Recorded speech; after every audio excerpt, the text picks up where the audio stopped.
Okay, thank you.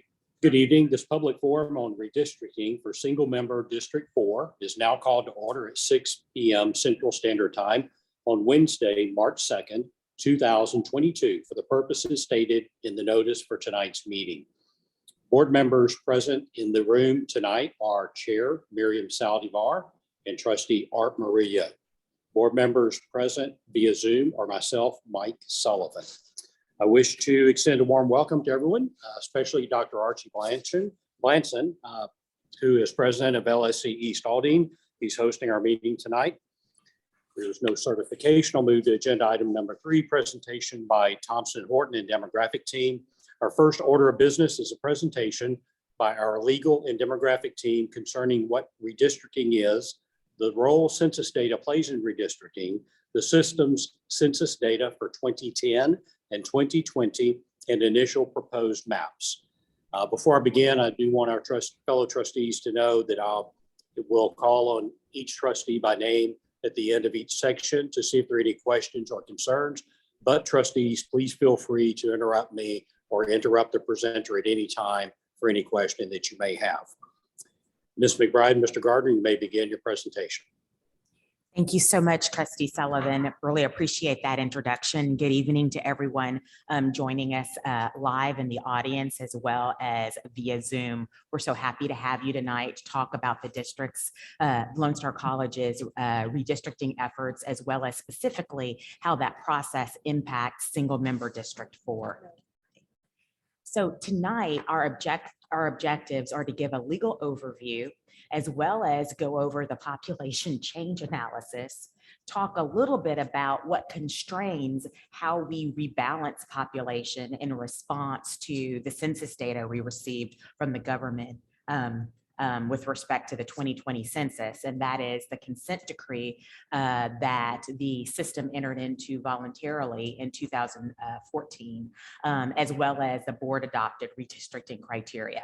Then we're going to look at the proposed maps, generally map 1 and 2, system-wide, but specifically narrow our focus to single member District 4. And then we'll end with a presentation of the redistricting timeline, including what's immediately coming up next and how that impacts single member District 4. So I'll start with a legal overview. So what is redistricting? In very basic terms, redistricting is how a governmental entity responds to population changes that are reported by the Census Bureau every 10 years. Statutorily, we're required to rebalance population every 10 years if the difference between the most populous district and the least populous district is greater than 10%.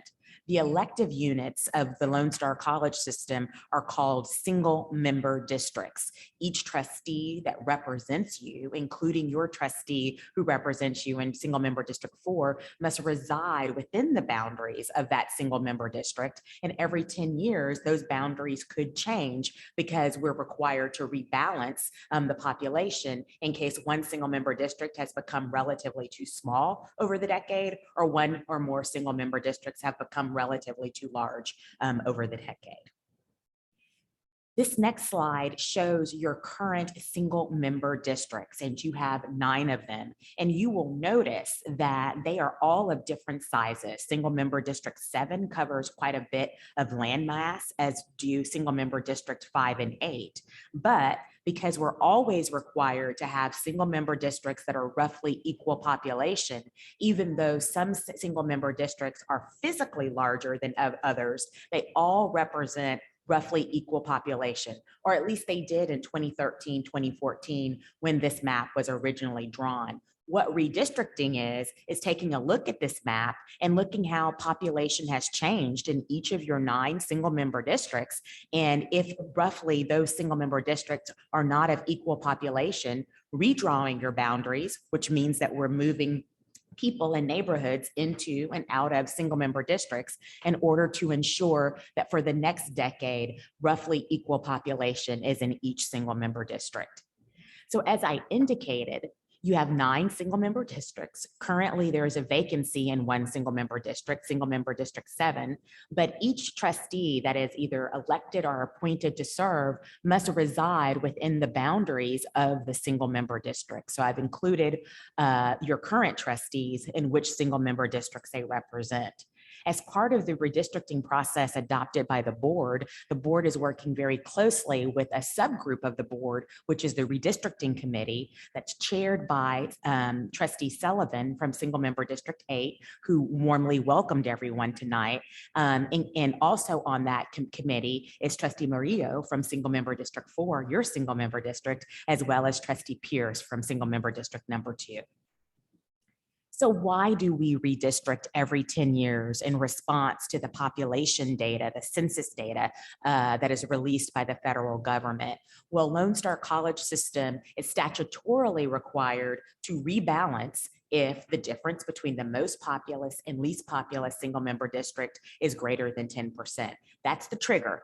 So that's where we start from. If when we look at our census data that comes out every 10 years, there's that differential, we know we have to rebalance. What we're going to spend a lot of today talking about is, yes, we have to rebalance. I'm telegraphing that to you based on the census data, but how can we legally do that? And there are some constraints on how we do that that are given by our consent decree, as well as some map drawing principles that have been adopted by the board, known as your redistricting criteria. And we'll talk about those a little later. So next we need to talk about the timeline for redistricting. By law, redistricting, this rebalancing of population in response to the release of census data, has to be completed 90 days before the first election at which the board can act on the census data. Well, the census data came out in August of 2021. Should have come out in April of 2021, but COVID caused some delays, so it didn't come out until August. That was too late for the Lone Star College System to act on that data for the November of 2021, or any entity to act on that data for November of 2021. The next election that Lone Star College System has is actually November of 2022. 90 days before November of 2022, specifically election day in November of 2022 is going to be November 8th of 2022. 90 days before that is August 10th. Now let's pay attention to that. August 10th, would be the statutory deadline to complete redistricting, is sandwiched between two very important dates. The first day for a candidate to file for a place on the ballot, and the last day for a candidate to file for a place on the ballot. And so to be the fairest to candidates, your college board has elected to complete the redistricting process before the first day to file. The first day to file falls mid-July. So candidates, the connection between the two, candidates need to know the boundaries they need to live within to know whether they're eligible to run for a place on the ballot. So if we complete this process before the first day to file, that gives potential candidates the most notice of the new boundaries they need to live within in order to be eligible to run for a place on the board. So that is why the Lone Star College System Board of Trustees has decided to complete this process in June, well in advance of the first day to file for a place on the ballot for the November of 2022 election. And so how do we redistrict? Redistrict technically is redrawing the boundaries between single member districts. But I really want to drive home the fact that this is not just moving lines. When we move lines, that means we're moving population into and out of a single member district, which means we're moving communities into and out of a particular representative's trustee district. So how does it impact you at home? It impacts who represents you, who represents that single member district, and potentially what single member district you're in if you're in an area that is moved or changed in response to population changes over the 10 years and the rebalancing that has to happen in order to bring each single member district back into balance. So I've said several times that this process really is centered around the census data that's released by the federal government. So now let's have a better understanding of what that data is. And there are three types of data that we're going to look at. Two of them come directly from the census, and a third one comes from an accumulation of information from the census and from survey. And it's the best approximation that statisticians and others can make. And that's citizen voting age population. But I want to start with the other two figures that are on the slideshow: total population and voting age population. This information comes directly from the information that's collected as part of the census survey. These are direct count numbers. People who complete the census are counted as part of the total population number and are counted as part of the voting age population. Total population includes individuals who are both over 18 and under 18, those who are citizens and those who are not citizens within a particular geographic area. And so when we make the statement that redistricting requires that single member districts be of roughly equal population, we're talking about total population. But you may have heard of a law called the Voting Rights Act that actually measures the voting strength of minority demographic groups, and measuring that voting strength and whether that voting strength has been diluted over the decade in response to population changes. That information is measured by looking at both voting age population and, even more principally, citizen voting age population. Voting age population measures those individuals as of April 1, 2020, or 18 years of age. And citizen voting age population, again, best approximation, not a direct count number, but it attempts to measure those individuals as of April 1, 2020, that were not only of voting age, but also citizens. So 18 or over and also citizens. So it's an approximation of the relationship between citizenship and voting age. And we use those numbers to analyze different things as it relates to redistricting. Again, total population being used to look at whether or not our single member districts are roughly equal, and voting age and citizen voting age population used when we are rebalancing to bring our single member districts back into equal population, to make sure that we have not simultaneously reduced the voting strength of any minority population in a particular single member district. The next slide includes some specific definitions about total population, voting age population, and citizen voting age population, but I won't go over them again because we've already discussed them.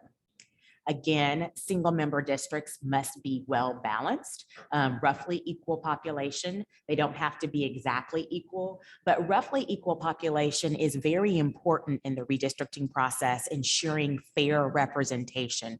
And let me give you an example. If you had a pie that was divided in half, and you had 2 people on one side of the pie and 1,000 people on the other side of the pie, and each side of the pie got to elect one representative, you would feel that you had more voting strength if you were on the side that had only 2 people in it, because the 2 sides are not roughly equal. The strength of one vote is disparately different on each side of the pie. Now, none of your single member districts are roughly that unequal, but that's sort of the concept that is at play with respect to roughly equal population being a requirement with respect to single member districts. We want to make sure that representation is balanced and no single member district is overpopulated or underpopulated, and roughly equal voting strength across the entire system. So one of the first things we look at with respect to our obligations when census data is released is where were we in 2010 versus where are we now in 2020, and what has that change look like over the decade. The first thing we look at is whether or not now, currently, with the new data, the difference between our most populous and least populous single member district is greater than 10%. Because if it is, we know we have work to do in order to bring those single member districts back into balance.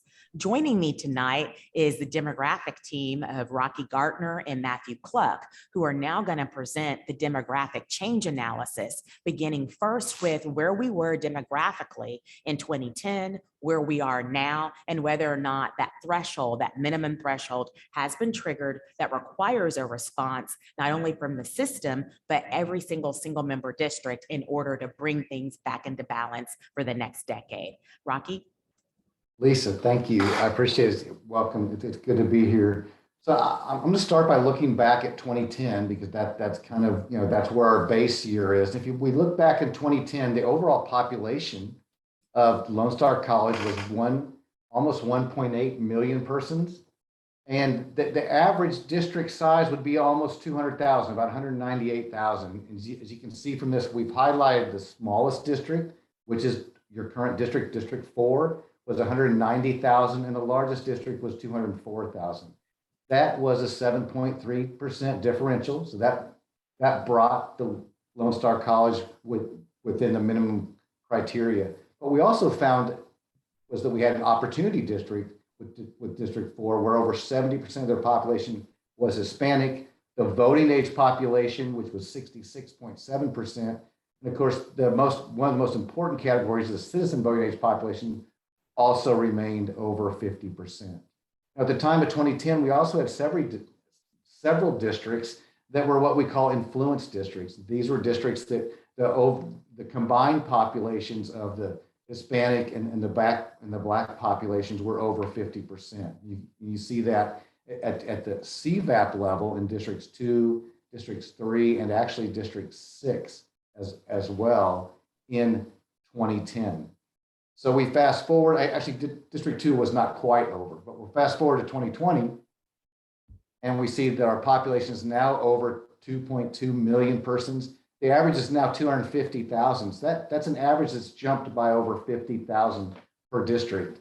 You can see though, District 4 is still the smallest district with 202,000 persons. The largest district is now District 1 with 279,000 persons. This is a differential of 38.2%, well over our 10% threshold. So of course, now we have begun redistricting, which is why we're all here this evening. As you can see, one thing that did not change, it actually increased a little bit, was District 4 remains an opportunity district with their CVAP population at 56.7%. Now they're 71% Hispanic with voting age population. So strong opportunity district. And now District 2 has gone over 50% as an influence district. District 3 remained an influence district, and District 6 remained an influence district as well in 2020. So now comes the time of redrawing. We look at the changes. What's interesting here, a growth of almost 500,000 persons. You can see that District 7, District 8, and District 1 all grew by over 70,000 persons. District 4 just added 11,000 persons. So a significant difference in growth there. We see the changes here. These are just subtracting one from the other. So not big shifts, but you can see in District 4, they had a 5% jump in their Hispanic CVAP. District 7, District 3 was 7%. So we had some strong jumps. And then we had some declines in the Anglo population as far as keep in mind, that doesn't mean the population declined, but its share of the overall population is what dropped. So keep that in mind as well. I think, Lisa, my turn. Okay, then we'll look at District 4. Got one slide off. District 4 from 2010 to 2020 jumped from 190 to 202,000 persons. You can see the geography of the district that we replicated the same geography as 2010. 66.7% Hispanic VAP became 71%, so over 70% Hispanic.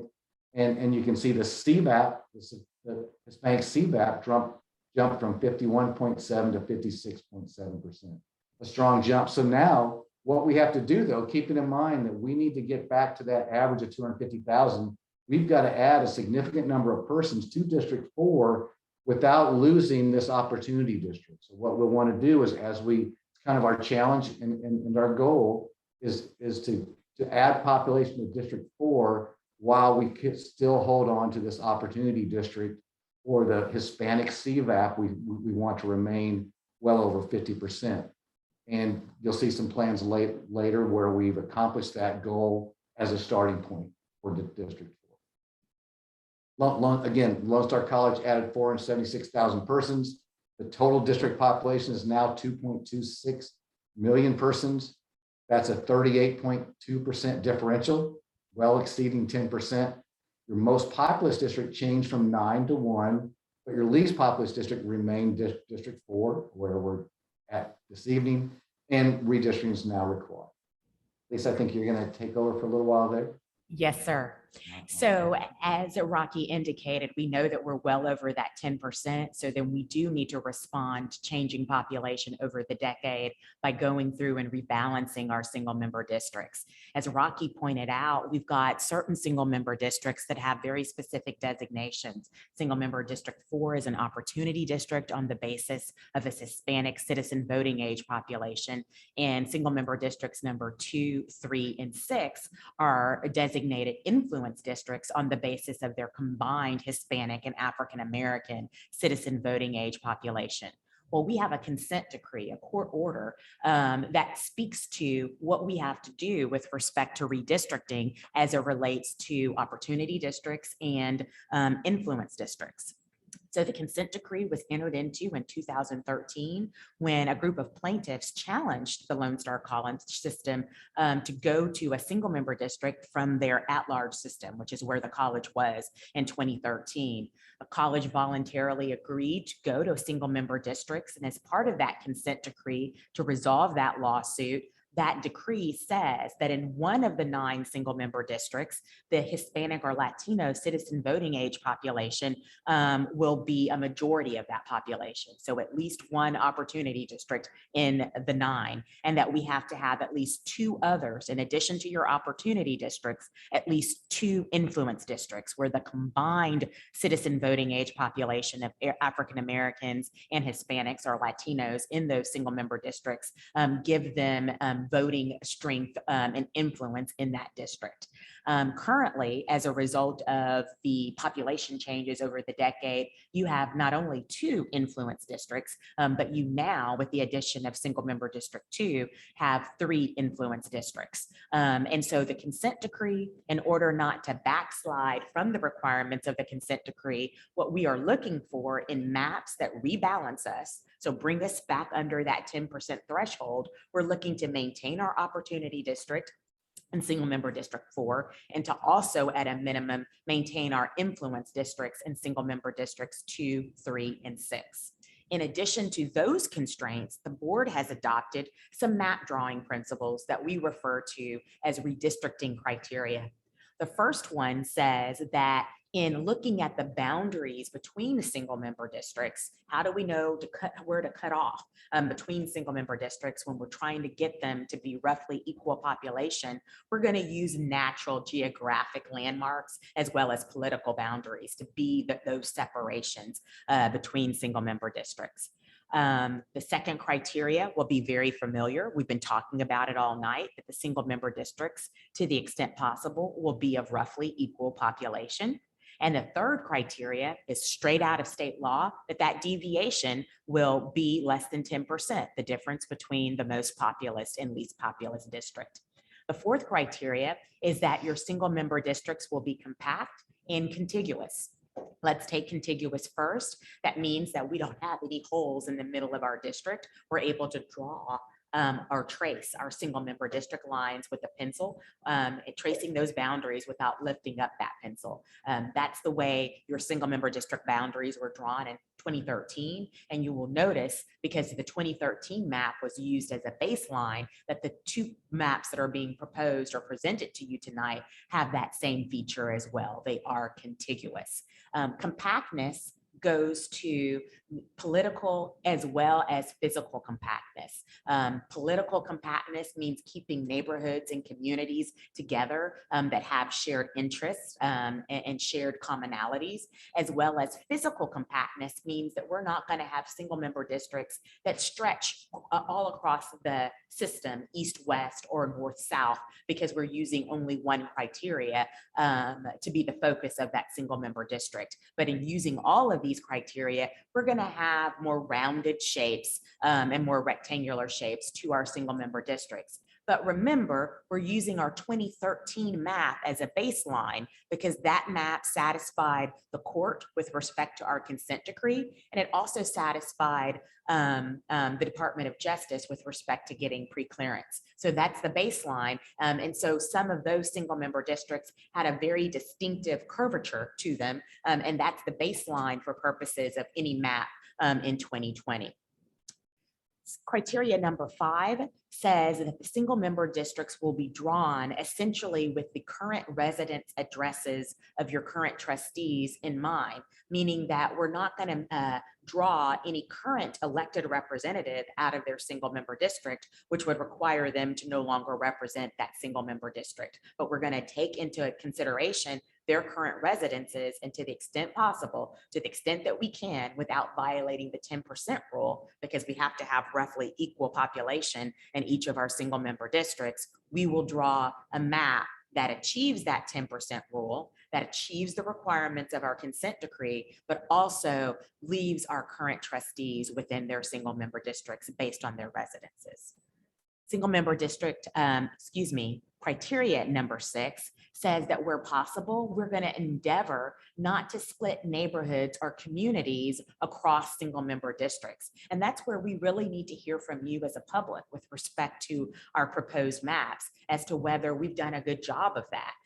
We know whether or not these single member districts are of roughly equal population, whether we have maintained opportunity districts and influence districts, and whether we've used natural and political boundaries as the landmarks between single member districts. But we really need to hear from the public about whether we've done a good job of keeping neighborhoods and communities within a single member district and have not divided them across single member districts.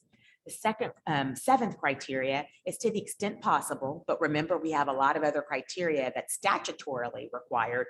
We're not going to split county election precincts across single member districts, but we're going to try to observe those boundaries. And the reason why that's important is it allows us to be a good election partner on election day when there are other issues on the ballot, so that our voters can go to one place and receive a ballot for all of the elections or measures that they're eligible to vote in. The 8th criteria harkens back to the Voting Rights Act and what we discussed earlier about having a new map not dilute or weaken the voting strength of minority voters who are a majority population in any single member district in comparison to where they were in 2010. Our consent decree requires us to focus on that requirement a little bit more specifically and requires us flat out to maintain a Hispanic citizen voting age opportunity district, which we do in the 2 maps that are being shared tonight. And then the last criteria number 9, I kind of telegraphed that, which is we don't start over from scratch when we are rebalancing single member district lines, but we use our previous map that has served us well over a decade as the baseline, and we make changes to that map to the extent necessary to comply with the other 8 criteria. So we're getting ready to go into the 2 proposed maps that satisfy the criteria in the consent decree. And as Rocky is going through these maps or these plans with you, keep in mind that the first question you want to ask yourself is, did we bring the population under that 10% variance? That's question number 1. If the maps do, then that's a check mark. The next question you want to ask yourself is, do the 2 maps comply with the consent decree? Does single member district 4 remain an opportunity district? And do single member districts 2, 3, and 6 remain influence districts? If they do, that's another check mark. And then the third question you want to ask yourself is, how well do the maps comply with the map drawing principles adopted by the board, the 9 principles that I just went over with you? That's the last question in evaluating the 2 proposed maps. And so we'll go to those maps now, Rocky. Thank you so much.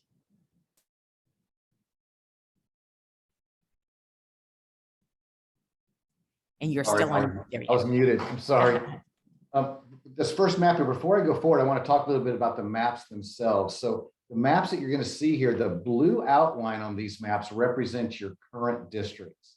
So that's the current boundaries of the 9 single member districts. Where you see shaded colors, now that's where we've changed the district. So to understand what's going on, if you see a color bleed through the blue line, then that means that that district is extending into another district. Like in the top of this first map here in Plan 1, you can see the kind of the purple color extending over to a creek bed, a creek line in District 7. That means there's a part of District 7 that's going to go into District 5. So just want us to make sure we see that. You can see there that what we had to do, what we're having to do, if we keep in mind our numbers, our least populous districts are in the far south. Some of our most populous districts are in the north. So we have to create kind of a, Matthew and I worked on, it's kind of a domino effect. So we have to move population from 7 and 5 and 8 and move that down so we can populate districts 3 and districts 4 where we need to add population. You can see that, you can see colors bleeding over from 9 to 5. You can see a little bit of 2 going into 8. You can see some of 4 that's capturing in 6 in several places, which we'll zero in on. So this is Plan 1 that you're looking at there. If we go to the numbers, there we go. So Plan 1, you can see that first of all, our average doesn't change because it's the same population. We're just moving it around. District 4 has now gone up to 239,000, keeping in mind that before it was 202,000. So we've added significant population to District 4. Our largest one is now District 9 with 260,000 persons. It's a 9% differential. So we're below the 10%. So we've met the first of the criteria, one of the most important ones. Now we think about an opportunity district, District 4, where we're at right now. You can see District 4's Hispanic population for voting age population is 68.2, and their CVAP is 53.4. We're still over the 50% opportunity district criteria, so they remain an opportunity district. And if we look at the combinations of the Hispanic and Black populations in District 2, District 3, and District 6, you can see that the combination of those numbers exceed 50%, holding on to the influence districts as discussed before. So now these next couple of slides, I'm just going to talk a little bit about some of the changes where they occurred. The black circles represent the areas that I spoke to before about where the bleed over occurred and where there was a change. You can see 7 or 8 areas here where we had to move population.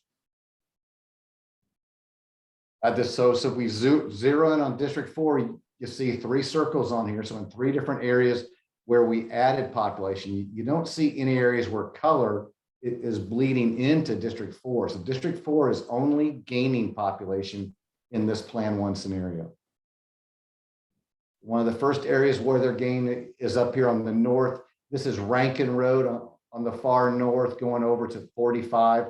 As best we can, we move neighborhoods, keeping neighbors together. We also try to kind of make sure the boundaries were as clean as possible. So you can see that that's a pretty clean area that we've moved in there, just bringing it over to 45 in that area right there.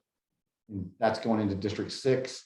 Now this map, this slide here shows 2 different areas of District 6. At the top, we've extended the boundary just to smooth it out around the Sam Houston Freeway. That's a nice smooth move there. And then at the bottom, we also squared it off. I just went blank. Is that on that road name there? Kind of hard to see. That's West Little York. Sorry? To the south, I think that's West Little York. And then coming down the west edge there too, you can see there that we brought it in. So in 2 places, but that's really makes for a very smooth edge boundary there on District 4. Again, both of those moves were gaining population from District 6. So in Plan 1, we gained population from District 6 to the north, and we gained population from District 6 in the northwest and southwest. So really just one district contributes to it. Plan 2, so this is, again, the same idea, the same bleeding colors there. You can see it's a little bit different. Obviously, we're trying different things. We go to the next slide and we can see where all the changes. Oh, we don't have the black circles. Okay. So 9.2% differential. District 4 still remains the smallest district, but you can see we added a little more population in this one. It's just over 240,000. And now your largest district is District 2 with 262,000, 9.2% differential. But again, District 4 now is at 66.9% voting age population and over 50%, 52.3% still an opportunity district. And like we talked about before, 2, 3, and 6 being influence districts are all three over 50% combined for an influence district. This is the slide I was thinking about with the black circles on it there, where there were changes, slight change. You can see just a little, we swapped a little bit. If you recall in the last one, 5 bled over into 7, and this 7 bleeds over into 5 a little bit, which gives opportunity for 5 to give up populations to the south. So that's kind of the dominoes that we were playing with. These changes are a little different on 4. So some of these are similar. You can see the black circles there, but we have a few more. So in this one, we're going to see where District 4 also received some population from District 3 and also bled over into District 6, in District 2. So beginning with what they did here, this is the same move basically that we just zoomed in a little tighter using Fairbanks North. We squared this off. So this is an area 6. It might keep in mind, this is where 6 comes into that area there. Next change at the top, this is where District 3. So we went south almost, you know, we just kind of smoothed out with a few of these neighborhoods, adding some population in 2 different places. Look both to the left and the right of the number 4, where we took District 3 and just kind of made a line straight across there and moved population from 3 into 4. And then back at the top again with District 6 gaining population off of Spears. I think it's Spears Road up there to the north. And then we smoothed out here on the west side as well. And on the east side, you can see it goes all the way down that east side there. That's all population gained. It kind of makes District 4 not look as choppy right there in that area. And so that was kind of our intent there, just be as smooth as possible. And finally, a little bit of District 2, just using Greens Road. And we just went north to Greens Road, took some population from District 2. And this was very intentional. All these moves are very intentional, trying to keep, you know, we knew where Hispanic population was located, where some of these minority populations were, so we could keep those as fluid as possible. So again, this time we've gained population in all cases, again, from single member District 2, single member District 6, and in 2 or 3 areas, and then in single member District 3, we also gained some population to 2 areas. So map comparisons. This is a really straightforward way to see what we've done. Total population, keep in mind, was just 190,000, grew to 202,000, but still the smallest. Both of these plans put them right at 240,000. So we added over 30, about 37 to 38,000 in both of these plans. So it's a significant of population. So you can see that we had a slight decline going from 71% voting age population down to 68.2% and 66.9%. But our CVAP remained above 50%, which was the target. And again, we moved 40,000 persons, but we were able to hold that CVAP population in both these plans of well over 50%. I think we're doing questions. Thank you so much, Rocky. Trustee Sullivan. Yes, ma'am. Thank you. I had earlier announced that Trustee Art Murillo was in the room, physically present. He has a phone, so let the record reflect that. And I'll go to section 5 on the agenda, question and answer. Is that proper? Yes, sir. Okay, thank you. Well, we will now, excuse me, Trustee Saldivar or Trustee Murillo, do either one of you have any questions or concerns before we open up the floor to Q&A?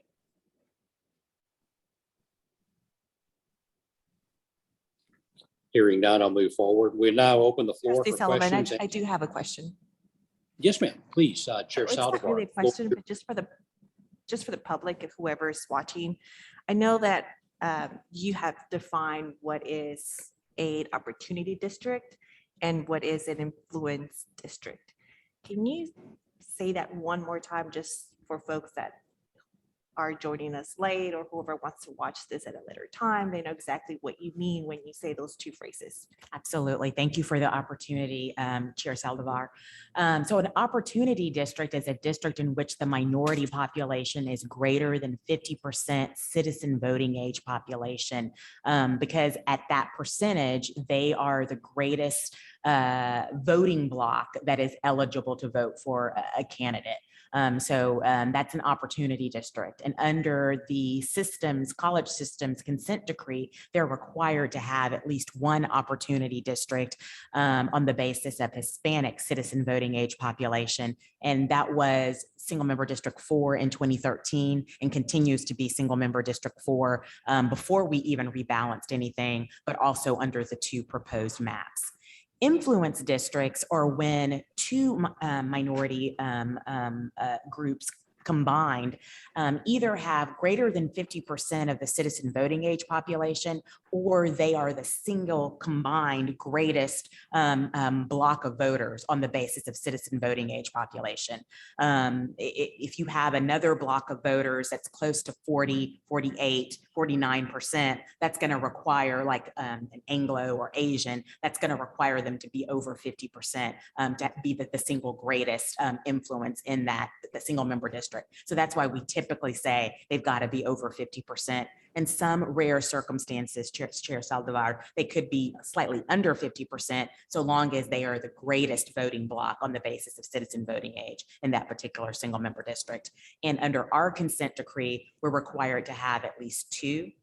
In 2013, that was single member districts 3 and 6. Over the decade, single member District 2 has grown into that. And under the two proposed maps, all three of those single member districts, 2, 3, and 6, are influence districts. So let me just add another question. So that's why single member District 4 is important to keep it a opportunity district, correct? That's correct. And so with these new redistricted lines, it will maintain an opportunity district. That is correct. Yeah. It is over 50%. And while the numbers in single member District 4 are a little bit lower than what those numbers were in terms of Hispanic citizen voting age population at the beginning of the decade in 2020, I think they were roughly at 56%. And under the two maps, they're at 53% and 52%. In 2013, it was only at 51%. So it's greater than it was in 2013. And the reason for the slight decline is we had to add almost 40,000 people. So we kept it over 50% and we kept those percentages over where they were in 2013, which is what a court would look at or a Department of Justice would look at. Thank you. Thank you, Chairman Sullivan. No more questions for me. Can I ask? Yes, ma'am. Thank you for your, just a minute, Art. Thank you for your thoughtful question. So Chair Saldivar, Trustee Murillo, you're recognized. Thank you, Mr. Sullivan. I think my comments or my question, I think it's sort of a follow-up to what Trustee Sullivan mentioned. I think you've done a very good job, Council, on kind of explaining pretty much the consent decree, and a lot of it is, to me, in terms of the consent decree, in terms of the District 4, in terms of the populations, and it's easy when you can numbers kind of dictate and you can point to that you've accomplished that, or you worked on that, and it wasn't easy, right? So my question is sort of, I've been focused on the term of opportunity district, and I have to admit, I'm also wasn't quite clear on influence district. And I think you can kind of elaborate a little bit more. I think I understand it in generalities. There was a term that you used earlier in the presentation, and I think I've heard the word a couple of times, retrogression. And in terms of my District 4, I think, like I said, it's pretty much straightforward in terms of numbers and all that. Do we need to concern ourselves over any kind of implications as to whether any retrogression occurs in the process? I mean, it wasn't easy to accomplish. Obviously, you have two real good plans. You could obviously you have to work through it very hard, and it's a work in process, of course, in progress. So I guess that's my question. I just, in terms of understanding the influence aspect of the consent decree, I just want to make sure we're, is it just, is there a strict number? I know you mentioned over 50% combined populations. Is that a general term, or is there specific implications or anything? There is not a specific number. It's where that minority group or a combination of minority groups can exercise influence in that district. And so they typically have to be the majority. And typically being the majority means 50% or more, unless it is a multi-demographic single member district, where because of the number of demographic groups, you could be in the high 40s, but still exercise influence because you're the largest demographic group or combination of demographic groups in that single member district. So no, there is not an exact number. 50% is probably going to be the largest number. And so because single member districts 2, 3, and 6 are well over 50%, because when you combine African-American and Latino citizen voting age population, we more than meet that definition. Also embedded in your question was a question regarding retrogression. And when we talk about retrogression, we always measure that by looking at your benchmark plan, your previous plan. So looking at your 2013 plan, single member District 4, and looking at Hispanic citizen voting age population, even with the rebalanced population, adding roughly 40,000 people into it, the citizen voting age population for Hispanics in single member District 4 is greater than it was under the benchmark plan. The same is true with respect to single member districts 2, 3, and 6. Their combined African-American and Hispanic citizen voting age population is greater under the 2 proposed maps than they were back in 2013 under their original plan. And just if I may follow up, just to be clear, I know you mentioned the census data, the terms, census, citizens voting population, total population, and voted age population. Which one is that for that for the districts, the influence districts? So for purposes of an opportunity district or an influence district, your consent decree requires the use of citizen voting age population. And that is in fact what we have used to analyze. So same term, same way as in the opportunity district. That's basically my question. But in the same way, same measure. So it's still citizen voting votes and citizen population, how you determine the influence districts. That's correct, sir. Thank you. Appreciate that. Thank you, Trustee Murillo. Very good questions. And if you have any more, just pop right in, okay? Okay, thank you. We will now open the floor for questions and or comments from the public. If you are physically present, please come to the microphone to speak. If you are online, please use the action icons in Zoom to virtually raise your hand or post your question in the chat to be read aloud. Whether in person or by Zoom, please state your name and the single member district in which you live before stating your question or comment.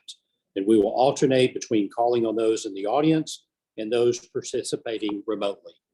I am looking online and looking at the chat box. No one has logged in.